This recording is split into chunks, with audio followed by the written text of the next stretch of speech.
خاک کربلا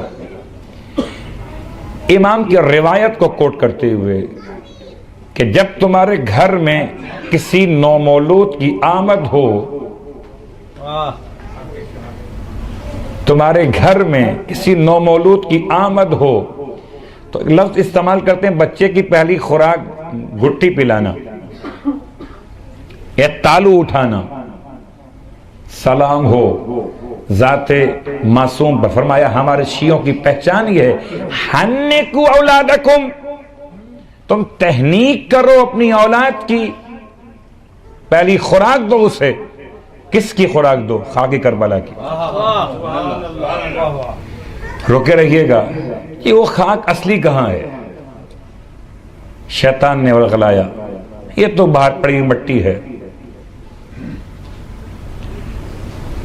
حیرت ہے، زمزم پانی بھر کے لاتے ہو، نہیں پوچھتے اصلی کہاں پر ہے، یہاں پوچھتے ہو مٹی اصلی کہاں پر ہے۔ سنیے، اگر اس سے مراد قبر حسین کی مٹی ہو تو ناممکن ہے۔ اور کیا یہ ممکن ہے قبر حسین کی مٹی اٹھائی جائے اور قبر آہستہ آہستہ مٹی اٹھاتے اٹھاتے اوپر سے مٹی ختم؟ آیا ممکن ہے؟ کہ نہیں، وہ علامت یہ نہیں ہے، علامت یہ کہ وہ سرخ ہو جاتی ہے۔ اب آپ لے جائیں اس کو تجربہ گاہ کے اندر، 10 محرم ہے، تقریباً 2:30 سے 2:45 بجے دن کا ٹائم ہے، کہ اب دیکھو مٹی سرخ ہو گئی تو اصلی ہے، اور نہیں ہوئی تو نقلی۔ یہ مطلب ہوا نا، سرخ ہو گئی تو اصلی، نہیں ہوئی تو صلوات پڑھے محمد والے بڑے آرام سے۔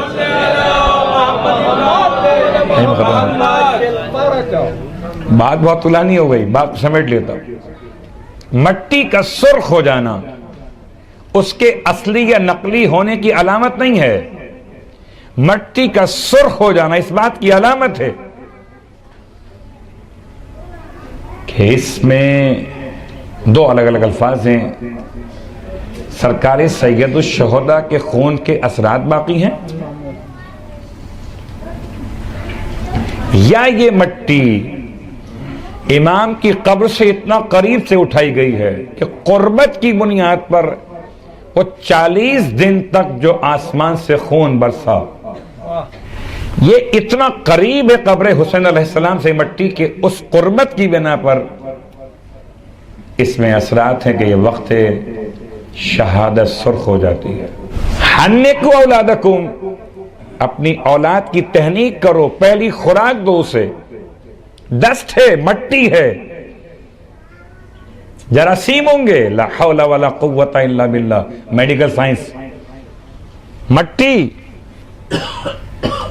اب خیر وہ تفصیلات میں کہیں اور نکل گیا تو بات بہت طولانی ہو جائے گی۔ امام کو بتائیں، مولا آپ کو نہیں معلوم ہے شاید، مٹی تو نقصان دہ بچوں کے لیے، اس سے بتاتے ہو جو نسلوں کو دیکھتا بھی اور جانتا بھی، اس سے بتاتے ہو جو نفس انسان کا ایسا عالم جیسے نفس اس کے سامنے بنا، یقیناً سامنے بنا، اس کی برکت سے بنا، اس کی برکت سے بچا ہوا ہے۔ اگر اس کی برکت نہ ہوتی تو آج کوئی شخص دنیا میں باقی نہ ہوتا۔ جو آپ پڑھ رہے تھے نا قبلہ ڈاکٹر صاحب کہ ہٹ جائیں گر امام زماں درمیان سے، لاکھوں بلائیں ٹوٹ پڑیں آسمان سے، تو بلا ہے مٹی میں بھی، بلا ہے پانی میں بھی، اگر معرفت امام نہ ہو۔ اور اگر معرفت امام ہے تو خاک نہیں ہے، خاک شفا ہے۔ عجیب جملہ ہے، میں حیران ہوں۔ خاک دوا کہہ دیجئے کہ نہیں، دوا نہیں ہے۔ کیوں دوا نہیں ہے؟ اس لیے کہ دوا ہر مرض کی الگ الگ ہوتی ہے۔ سر میں تک درد ہو تو آپ گھٹنے کے درد کی دوا استعمال نہیں کر سکتے، کہ دونوں کا مقام الگ ہے، دونوں کے تقاضے الگ ہیں۔ اگر بی پی ہائی ہو جائے تو شوگر کی ٹیبلٹ آپ یوز نہیں کر سکتے، مرضی الگ الگ ہیں۔ اور پھر دوا استعمال کرتے ہیں جب کورس پورا ہو جائے، تب کہیں جا کر معلوم ہوتا ہے کہ فائدہ ہو رہا ہے یا نہیں ہو رہا۔ تیسرا جملہ، اللہ کے رسول کی روایت 1400 سال پہلے ارشاد فرمایا کوئی دوا ایسی نہیں، ڈاکٹر صاحب کوئی دوا ایسی نہیں ہے جو کسی نئی بیماری کو جنم نہ دیتی ہو۔ اب یا تو پیغمبر نے ویسے ہی فرما دیا ہوگا، جو اڑتے پرندوں کے وجود میں حلال کو جانتا ہے، حرام کو پہچانتا ہے، جو پانی کی گہرائیوں میں حلال مچھلیوں کو بیان کرنے والا ہے، تو جس میں حیوان حلال میں کتنے اعضائے بدن حلال ہیں اور کتنے حرام ہیں اس کو جانتا ہو، اس مصطفیٰ کا فرمان ہے صلی اللہ علیہ وآلہ وسلم۔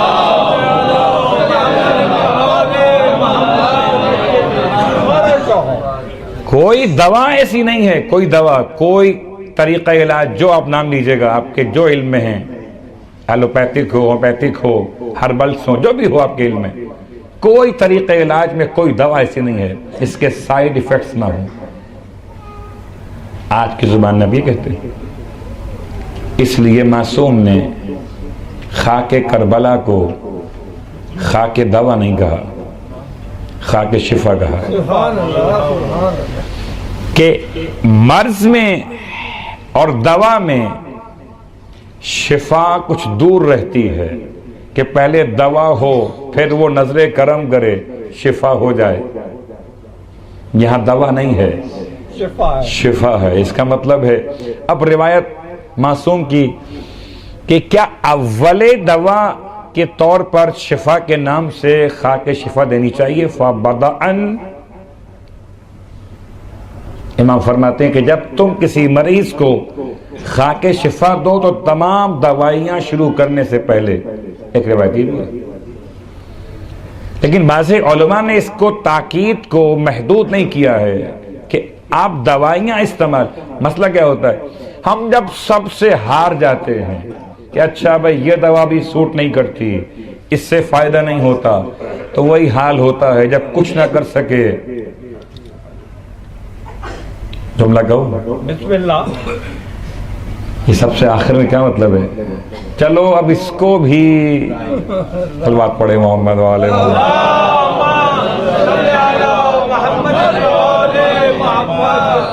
لاجک تو نہیں ہے کوئی، یہ مٹی ہے، وہ مٹی مٹی ہے، کتنی قیمتی کیوں نہ وہ مٹی سونا نہیں بن سکتی، اور سونا کتنا سستا کیوں نہ ہو مٹی نہیں بن سکتا۔ یہ مادیات کی باتیں قبلہ، معنویات کی نہیں ہیں۔ یہاں تو مٹی سونے سے افضل ہے۔ جو سونا اور چاندی بناتی تھی فضہ، اس سے پوچھئے کہ خاک کربلا کیا ہے۔ تو خاک کربلا کے استعمال کے مقامات میں پہلا مقام،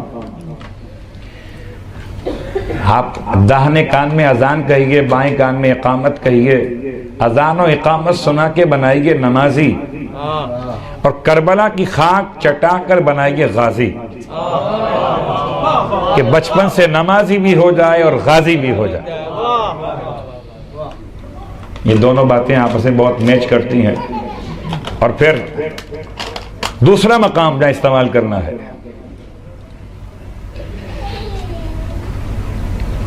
ایک شخص نے امام کی بارگاہ میں سوال کیا تھا، مولا مجھے حکومت کے مظالم سے بہت خوف ہے، کیا خاک کربلا امن کی علامت بن سکتی ہے؟ کیا میں اگر اپنے ساتھ حاکم ظلم و جور کے دربار میں اس کے سامنے جاؤں یا اس کے معاملات سے میرا گزر ہو تو میری تحفظ کی علامت کیا ہوگی؟ فرمایا بے شک، اس میں کوئی شک نہیں کہ علامت امن ہے خاک کربلا۔ اپنے ساتھ رکھ لو تو میں کوئی شر باطل کا نقصان نہیں پہنچا سکتا۔ اس کے بعد سنیں، مشکل ترین وقت معصوم قم کا روزہ، اور ایک ایسی خاتون جو انتہائی گناہگار ہے، کے گناہوں کو بیان کرنا مقصود نہیں ہے، لیکن واقعہ سمجھانا مقصود ہے۔ انتہائی گناہگار ہے، اور اس نے اپنے نجس ہاتھوں سے، کہہ لیجئے نجس ہاتھوں سے اس نے معصوم قوم کی جالی کو پکڑ لیا، تھام لیا، اور خدا نے کچھ دکھانا مقصود تھا عبرت کے لیے، اس کے ہاتھ وہاں پر ایسے آ کر رک گئے جیسے چپک کے رہ گئے ہوں۔ ایک شور مچ گیا، خواتین سے بات باہر مردوں میں آئی ہے، بڑی دعائیں، دعائے توسل، زیارت کا ورد، دعا زیارت عاشورہ اعلان کہ بی بی رحم کریں اس پر، یہ خاتون نے کیا ایسا کیا ہے۔ آخر یہ بات آغائے بہجت تک پہنچائی گئی۔ آپ سے پوچھا گیا آپ بتائیے کیا کریں؟ فرمایا تھوڑی سی خاک کربلا لو، پانی میں ملاؤ اور ملا کر اس کے ہاتھوں پہ ڈال دو، کہ خاک کربلا ایک ایسی خاک ہے کہ جو ہر مشکل کا حل بھی ہے۔ جیسے ہی ڈالا گیا اس کے ہاتھ زری سے جدا ہو گئے۔ اب چونکہ بات جب اس حد تک آ پہنچی ہے تو میں اس کو آسان کرتے ہوئے مکمل کر لوں، آج کی حد تک باقی بات انشاءاللہ کر لوں گی۔ سوچ کے تو آیا تھا کہ آج گواہی کی بات کو لا کر فراق تک پہنچاؤں گا، لیکن بہرحال وقت ختم ہو رہا ہے۔ خاک کربلا کن مقامات پہ استعمال کرنی چاہیے؟ پہلا مقام پیدائش کے وقت میں، دوسرا مقام جب مشکلات ہوں، کسی دشمن سے مقابلہ ہو، تیسرا مقام جب کبھی انسان سفر کے لیے آمادہ ہو۔ ہمارے مدرسے کے نگران تھے، شہید کر دیے گئے، وہ کہتے تھے کہ جب کبھی گھر سے نکلو تو صرف دو جملے کہو، السلام علیکہ یا ابا عبداللہ، السلام علیکہ یا ابن رسول اللہ۔ بہت غور کیجئے گا، جب کبھی گھر سے نکلو، ان دو جملوں کی برکت یہ ہوگی کہ یا تو تم سلامتی کے ساتھ واپس آ جاؤ گے، اور اگر موت لکھ دی گئی ہے تو شہادت تمہیں نصیب ہوگی۔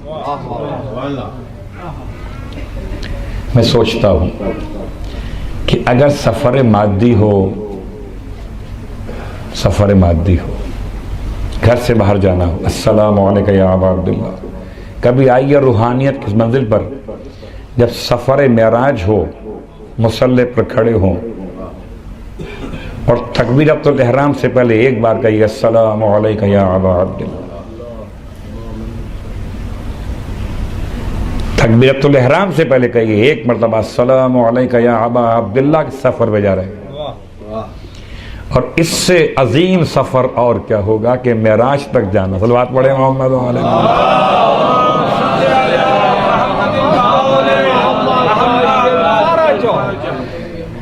تو سفر کربلا اپنے مقام پر، ہر سفر کے لیے خاک کربلا، خاک کربلا کا استعمال سجدگاہ کے طور پر بھی، بیمار کو شفا یابی کے لیے، اور امام فرماتے ہیں حرام ہے، حرام ہے شفا کے علاوہ کسی اور ارادے سے خاک کربلا کھانا، ایسے ہے جیسے ہمارا گوشت کھا لیا ہو۔ اس کا مطلب کیا ہوا؟ دو جملے فقہا نے بیان کیے، خاک کربلا کا احترام واجب ہے، مستحب نہیں۔